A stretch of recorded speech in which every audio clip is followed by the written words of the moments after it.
Quando a gente fala em reflorestamento da Mata Atlântica, de certa forma nós estamos falando também em restauração. E é bom saber que essa preocupação não começou agora.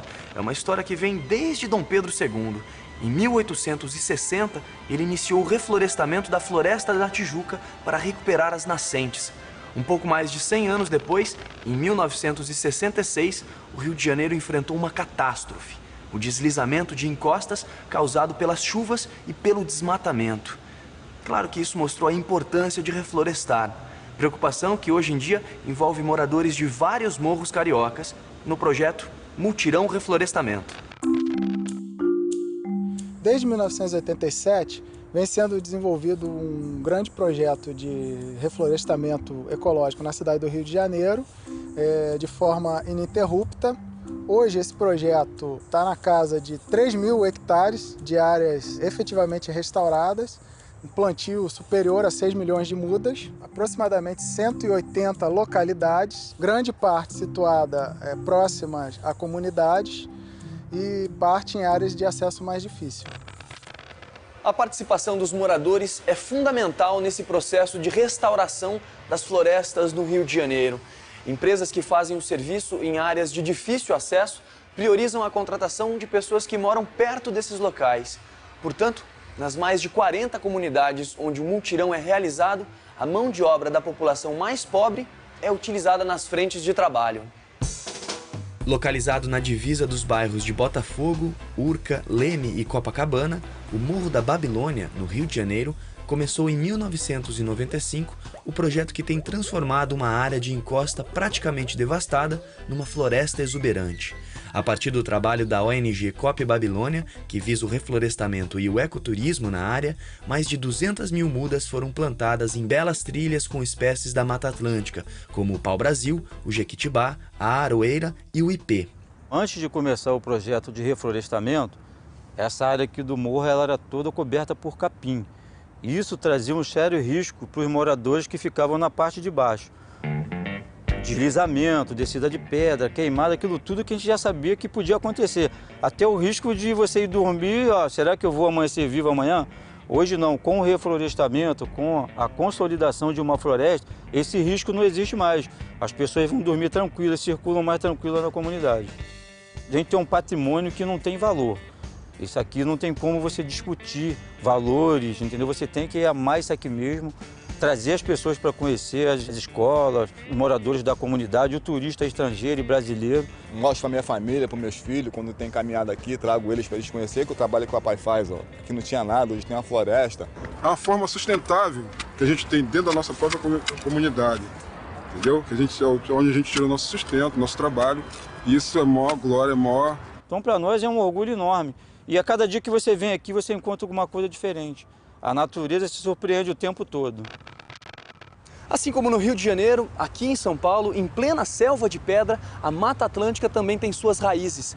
Esse daqui, é um jatobá com mais de 130 anos, um dos remanescentes da vegetação original do lugar e uma das 20 árvores condecoradas numa campanha da Fundação SOS Mata Atlântica. Aliás, vale lembrar que a Fundação SOS Mata Atlântica foi criada há 27 anos por jovens cientistas, empresários, jornalistas e ambientalistas que queriam proteger os remanescentes da Mata Atlântica no país. O Centro de Experimentos, ele é um laboratório a céu aberto. Então aqui a SOS produz as mudas que vão ser utilizadas para fazer a restauração nessa região. Isso é fundamental para a gente conseguir manter a questão genética, a questão da biodiversidade das espécies que são específicas para cada região. Então a gente está atuando não só com a restauração, mas com a questão da capacitação de profissionais, com a questão de educação ambiental, com a questão de você fazer parceria com outras instituições.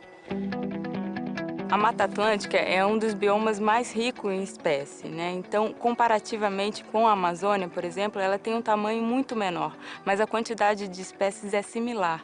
E isso é fundamental porque a gente está em uma região densamente povoada. Então, aí a importância da gente restaurar e conservar aquilo que já existe de fragmentos de mata. Veteranas de guerra. Assim são chamadas algumas árvores da Mata Atlântica que ainda resistem em meio à cidade de São Paulo. Em pleno Largo do Arouche, há um xixá, que do alto dos seus 30 metros assistiu o crescimento da metrópole desde o século XIX. Na colonização, os índios batiam nas raízes do xixá para se comunicar na floresta por códigos. Elas eram chamadas os tambores da mata. Hoje essa mata pede socorro para manter-se em pé e conservar o que ainda resta da sua incrível biodiversidade, responsável por importantes serviços ambientais, além de muita inspiração. Depois do intervalo, você vai conhecer as oportunidades de trabalho e renda que surgem da restauração de uma floresta. Você não pode perder, né?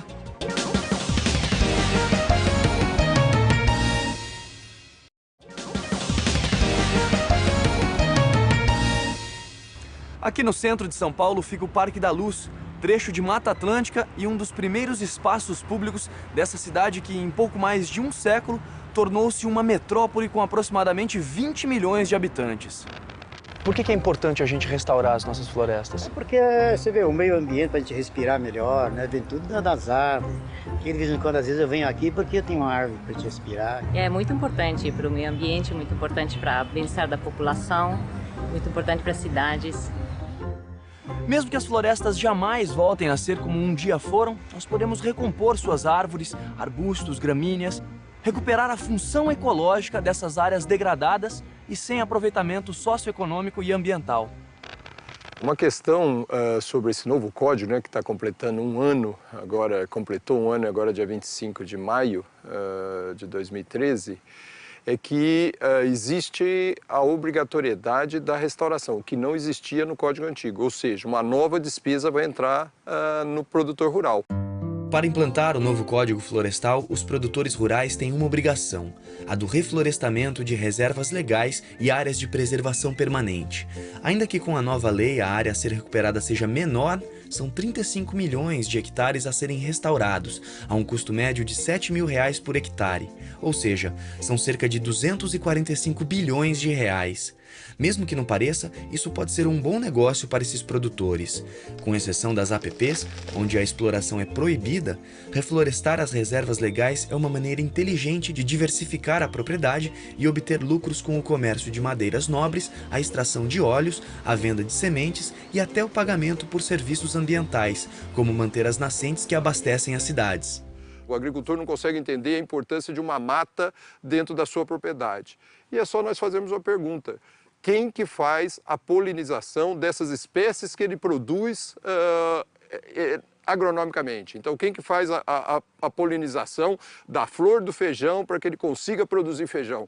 São, logicamente, insetos, são animais que estão vivendo nessas florestas e no momento que aquele feijão está florescendo, esses insetos se deslocam dessas florestas para essas flores do feijoeiro e aí, efetivamente, ele vai ter sucesso na produção do grão, que é o que nos interessa. Então, além de todos os serviços de conservação de água, conservação de solo, tem os próprios serviços para a produção agrícola daquela propriedade. E por isso a importância dessa restauração e da restauração ser bem feita e, logicamente, a importância de uma política pública bem organizada pelo Executivo no sentido de viabilizar essa restauração e viabilizar que o produtor tenha condições de fazer essa restauração bem feita.